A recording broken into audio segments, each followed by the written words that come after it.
استحاضہ کیا ہے؟ Bleeding other دین periods.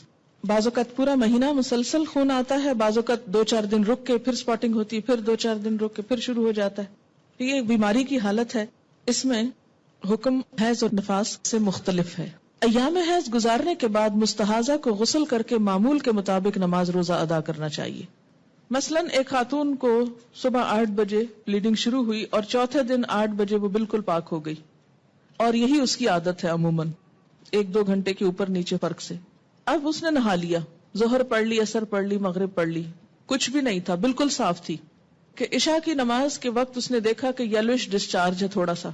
تو اب یہ سارا دن پاک رہنے کے بعد اگر تھوڑا سا یلوش ڈسچارج نظر آتا ہے تو یہ کنسیڈر نہیں کیا جائے گا، دوبارہ نہانے کی ضرورت نہیں، نماز پڑھیں.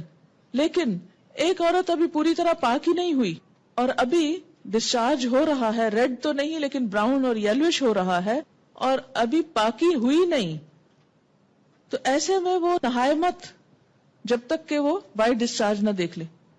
تو یہ 2 مختلف باتیں، یعنی جب وائٹ ڈسچارج دیکھنا شروع کر دیں اور آپ نہا چکے اور 1 دن کے بعد پھر آپ یلوش دیکھیں تو کنسیڈر نہ کریں. لیکن ابھی وائٹ ہوا ہی نہیں شروع اور یلوش کنٹینیو کر رہا ہے، تو جب تک وائٹ نہ آ جائے تو آپ نہائیں گے نہیں. سمجھ گئے یہ بات؟ اگر عام حالات میں، نارمل حالات میں پیریڈز کی کنٹینویشن میں جیسے پہلے فلو کم ہے، پھر زیادہ ہو گیا، پھر کم ہوتے ہوتے براؤن ہو گیا، پھر یلوش آ گیا، تو اس کو سارا وقت پیریڈ شمار ہوگا جب تک کہ وائٹ نہ ہو جائے. لیکن اگر ایک دفعہ وائٹ ہونے کے بعد 1-2 دن کے پھر تھوڑا بہت یلوش یا براؤنش ہوتا ہے تو اس کو کنسیڈر نہیں کیا جائے گا. پیریڈ سے پہلے جو ڈسچارج ہوتا ہے اس کے لیے کیا رولز ہوں گے؟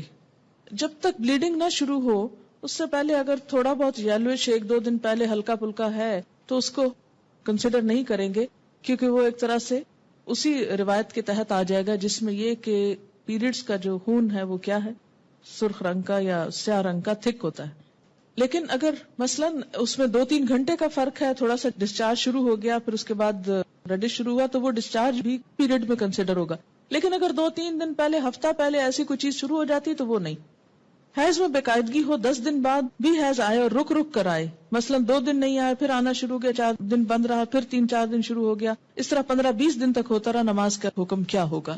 یہ بڑا اہم مسئلہ ہے جو عام طور پر مینوپاز شروع ہونے کے بعد خواتین کو پیش آتا ہے. ٹھیک، اس میں کیا ہوگا؟ پھر وہی استحاضہ والی حدیث سامنے رکھی جائے گی کہ جن دنوں میں پیریڈز کی بلیڈنگ جیسا خون نکلے اور پچھلی عادت کے مطابق ہو ان دنوں کو پیریڈز شمار کیا جائے گا اور باقی دنوں کو استحاضہ شمار کیا جائے گا، کیونکہ کوئی حیض 15 دن تک جاری نہیں رہتا.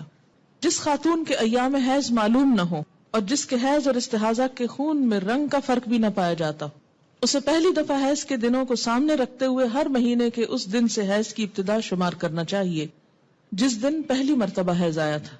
مثلا کسی خاتون کو پہلی دفعہ مہینے کے 7ویں دن حیض آنا شروع ہوا تو اسے حیض اور استحاضہ میں فرق کرنے کے لیے 7ویں دن سے حیض کے احکام پر عمل شروع کرنا چاہیے.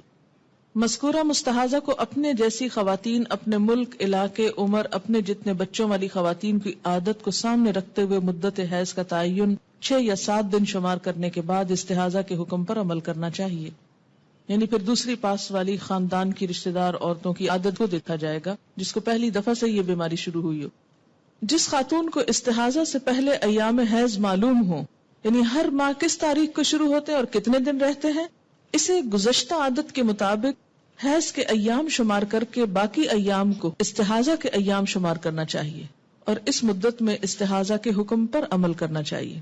جس خاتون کو استحاضہ سے پہلے حیض کے ایام معلوم نہ ہو، یعنی حیض میں بے قاعدگی رہی ہو، کبھی جلدی کبھی دیر سے آتے ہوں یا کبھی 5 دن کبھی 8-9 دن ہو، اسے حیض اور استحاضہ کے خون کے رنگ میں فرق دیکھ کر حیض اور استحاضہ کے احکام پر عمل کرنا چاہیے.